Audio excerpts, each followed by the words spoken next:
Hi, this is Jack. Jack is a project manager who's experiencing some problems with most of his teams. Due to the lack of coordination and knowledge about how to develop proper teams, several problems emerge. Team members are facing some conflicts which undermines the performance of the team. One of the reasons is because they do not trust each other. Another reason could be a not clearly determined goal. Some members also complain that there are some free riders in the group. This of course reduces the motivation of other people in the group.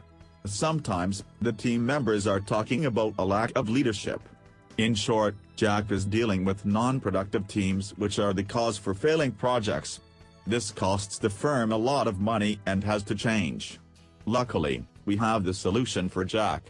By using clearly defined stages, we introduce the Tuckman model to create a highly productive team.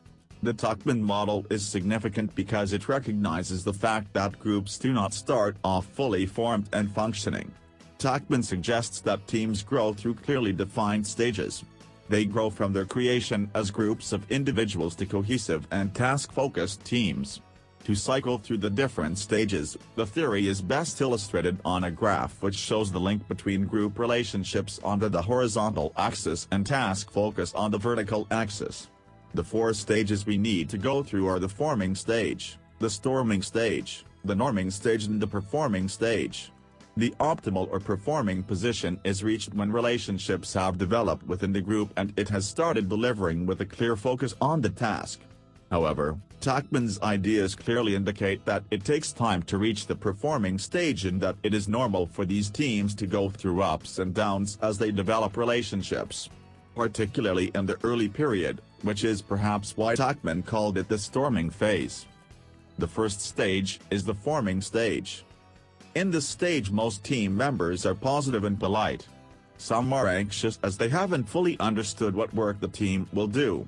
Others are simply excited about the task ahead.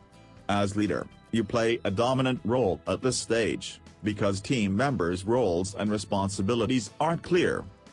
Here is some advice for Jack.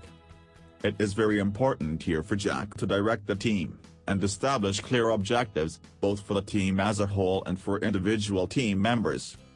It is also important that there are not too many people in the team. Keep it small. The ideal size for a team is 6 members and it is important to cautiously select your members. The second stage is the storming stage. Here people start to push against the boundaries established in the forming stage. This is a very crucial stage because this is the stage where many teams fail. Storming often starts where there is a conflict between team members' natural working styles. Some may question the worth of the team's goal, and they may resist taking on tasks. Team members who stick with the task at hand may experience stress, particularly as they don't have the support of established processes or strong relationships with their colleagues. Here is some advice for Jack. Jack has to focus on establishing processes and structures and build trust between team members. When conflicts occur, he has to resolve them swiftly and provide support to team members who are less secure. The third stage is the norming stage. Gradually, the team moves into the norming stage. This is when people start to resolve their differences, appreciate colleagues' strengths, and respect the authority of the leader. Now that your team members know one another better, they may socialize together, and they are able to ask one another for help and provide constructive feedback. People develop a stronger commitment to the team goal, and you start to see good progress towards it. There is often a prolonged overlap between storming and norming, because, as new tasks come up, the team may lapse back into behavior from the storming stage. Here's some advice for Jack. Step back and help team members take responsibility for progress towards the goal. This could also be a good time to arrange a team-building event. The fourth stage is the performing stage. When group norms and roles are established, the team reaches the performing phase. Group members focus on achieving common goals, that helps them reaching a high level of success. Their roles and authorities dynamically adjust to the changing needs of the group and individuals. By this time, they are motivated and knowledgeable. The team members are now competent, autonomous and able to handle the decision-making process without supervision. There is unity, group identity is complete, group morale is high, and group loyalty is intense. Here's some advice for Jack.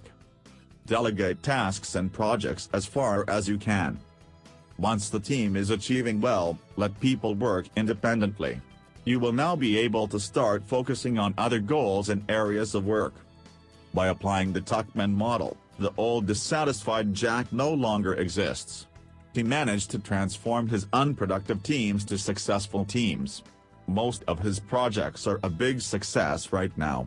In general, the following rules should be kept in mind to develop properly through the stages of group development. Rotate the responsibility of group facilitation. The purpose, mission of the group must be clear to all members and the purpose, mission should be periodically revisited.